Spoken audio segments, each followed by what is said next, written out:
Magandang hapon, ako po si Ruth Cabal. Pasadahan na natin ang mga rumaratsyatang balita dito sa Frontline Express. Hinihintayan namang oras ang pagbiyahe kay Alice Go pabalik ng bansa. Ngayong hapon ang biyahe daw ni Go mula sa Indonesia sakay ng chartered flight kasama ni Go sa biyahe sina DILG Secretary Benhur Abalos at PNP Chief Police General Romel Marbil. Oras na maiuwi sa bansa si Go, ididiretso siya sa tanggapan ng Bureau of Immigration para sa booking procedures. At mula roon ay dadalhin si Go sa Senado kung saan siya ay may arrest order. Maya-maya po ay kukunin natin ang ibang detalye tungkol sa balitang yan. Samantala sa kaugnay na balita, nanawagan naman sa publiko ang kampo ni Go na huwag gumawa ng mga malisyosong komento sa dating alkalde. Sa isang pahayag, idiniin ng legal team ni Go na nananatiling inosente ang dating alkalde hanggat walang napapatunayan laban sa kanya. Kaya iwasan daw sanang magpakalat ng mga walang basihang akusasyon laban kay Go. Sasagutin naman daw ng dating alkalde ang mga reklamong kinakaharap niya sa korte. Sinabi naman ngayon ni Attorney Stephen David na dati na niyang kinukumbinsi si Go na sumuko na pero natatakot daw ang dating alkalde na lumantad dahil umano sa mga bantang natatanggap niya. Kaya lagi ko sinasabi sa kanya, kasi you cannot escape the law. It's better for her that she be here. Kasi we have to face all these allegations and charges against her. How can we do that kung wala siya dito? Sa Senado, dismayado ang mga mambabata sa muling pagharap naman ni Sheila Go sa pagdinig ng Subcommittee on Justice. Sa dami daw kasi ng tanong ng mga senador, halos wala silang napala kay Sheila. Sheila, may amnesia ka ba? Madam Chair, hindi ako naniniwala, Sheila, hindi mo kami po pwedeng bulahin na sasabihin mo wala ka talagang alam lahat. At lagi mo sasabihin si Alice ang nagdidesisyon. Ano pa ba yung totoong hindi nyo nasabi sa amin? Alalahanin nyo, you are under oath? Wala po, kasi wala ko alam. I really regret na hindi kayo mas makatotohanan at mas helpful sa committee ito.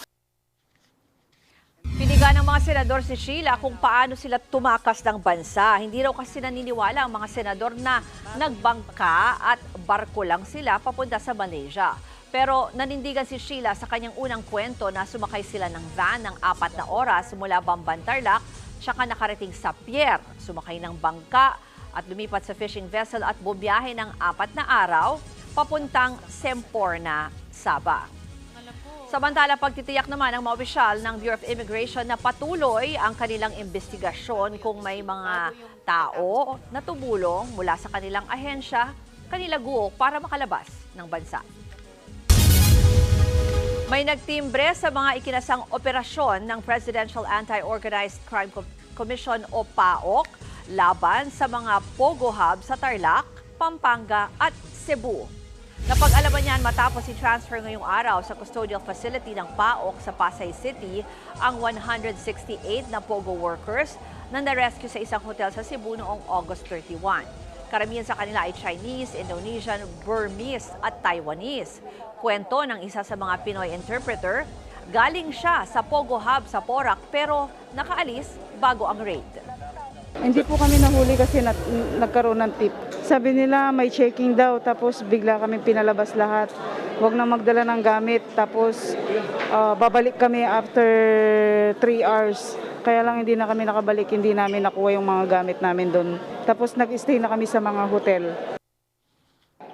Pag-amin pa ng Pinoy interpreter, inutusan siya at iba pang Pinoy ng mga Chinese nilang boss na ipuslit papuntang Lapu-Lapu City ang nasa 200 Chinese at Indonesian. Sa affidavit na nakuha natin, itong mga na-rescue natin, actually galing pa pala ito ng Porac at yung iba galing pa ng Bamban.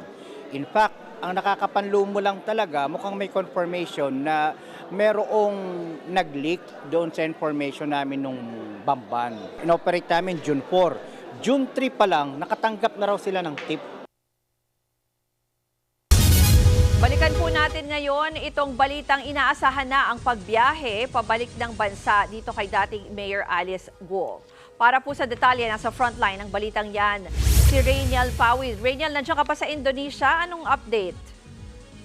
Yes, so Ruth, no, nandito nga tayo ngayon sa harap mismo nitong national headquarters ng Indonesian Police Station. Dito pa rin yan sa Jakarta. At yung huling impormasyon na nakuha natin ay nakapasok na sa loob si Interior Secretary Benhur Abalos, pati na yung ilang mga delegates from the Bureau of Immigration, National Bureau of Investigation at ang PNP. Dito nga at inaalam nila kung ano pa yung magiging dialogo or exchange or magiging barter doon sa pagitan ng Indonesian government at nitong Philippine government para tuluyan na ngang maplansya yung pagpapalipad, pabalik sa Pilipinas kay dismissed Mayor Alice Go. Sa huling impormasyon na nakuha natin ay by 6 p.m. dito sa Indonesia. So ibig sabihin 7 p.m. dyan, doon palang lilipad yung chartered plane ni nasasakyan nitong si Bamban Mayor, dismissed Bamban Mayor Alice Go. So yung pagkatapos dito ng dialogue between SILG and yung kanyang counterpart at ilang mga pulis dito sa Indonesia, ay didiretso na kami ulit niyan sa immigration. At doon sa immigration, ipaprocess lahat ng documents ni Go at doon malalaman kung makalilipad siya ngayong araw. Pero as we speak, no, Ruth, wala pang source or direct na Philippine government official yung nagko-confirm sa atin kung what time at kung ngayon nga ba ay lilipad na itong si Alice Go. Ruth. Rainiel, kasi yung unang impormasyon about yung flight details nanggaling yan kanina kay Senator Tulfo, no? Pero kaya nga at least nandyan ka para ikwento sa amin na posibleng mamayang gabi pa, no? Yung sinasabi mo, yung flight. Kasi kanina sabi, yun yung dating, ngayong gabi yung dating mga around 6 p.m. Pero ang sinasabi mo dyan, posibleng yun pa lang yung oras na paalis ng Indonesia, ano? Yes, Ruth, i-disregard na natin yung idea or possibility na makalilipad or makalalapag dyan sa Pilipinas by 6 p.m. no Philippine time. Dahil ngayon magti-3 o'clock na dito ay hindi pa nga nagkakaroon ng movement or wala pang sightings ni dismissed Bamban Mayor Alice Go doon sa immigration. So yun yung last stop route, no. By laws, kailangan dungaan muna at ma-turn over siya ng Indonesian immigration officials dun sa kanilang Philippine counterpart para maproseso yung immigration documents at doon pa lang papayagan ng makalipad. So ngayon ay wala pa. So technically ang tinitingnan natin, no, ang malapit-lapit doon sa mga nakuha nating source ay yung 6 p.m. na alis niya dito sa Indonesia. Ruth. Rainiel, yung isa pa, yung gusto ko lang malaman, if nagkaroon kayo ng pagkakataon na makita man lang itong si dating Mayor Go or kung may information kayo kung anong lagay or kondisyon niya sa ngayon.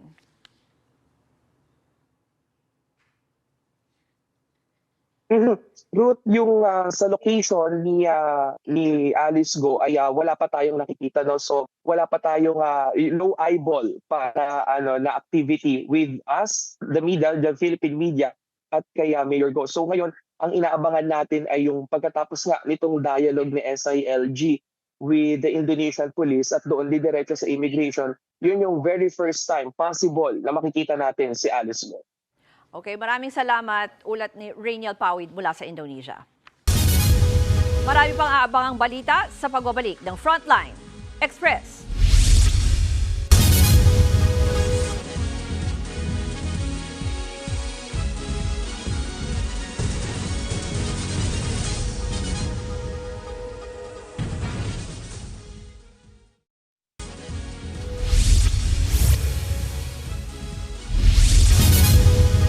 Mga kapatid, magpapatuloy po ang maulang panahon sa bansa. Sapul pa rin kasi tayo ng trough o buntot ng Typhoon Yagi o Bagyong Enteng. Ito ang magdadala ng katamtaman hanggang malakas na ulan sa Cordillera Provinces, pati na sa Ilocos Norte at Ilocos Sur.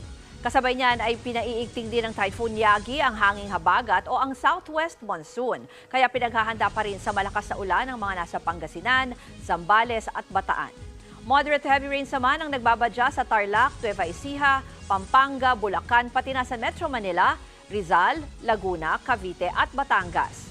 Ingat pa rin po sa baha at landslides. Magiging maulap hanggang maulan naman sa nalalabing bahagi ng bansa. Narito naman ang mga balitang dapat niyong abangan sa Frontline Pilipinas. Mga update kaugnay sa pagbabalik bansa ni dating Bamban Mayor Alice Go live na ihahatid ng News 5. Senior citizen sa Maynila sugatan matapos saksakin ng lalaking nagselos daw sa kanya. At documentary ni BTS leader RM magpipremiere sa Busan International Film Festival. Yan ang mabilis sa pasada ng mga balitang dapat niyong malaman. Ako po si Ruth Cabal. Magandang hapon.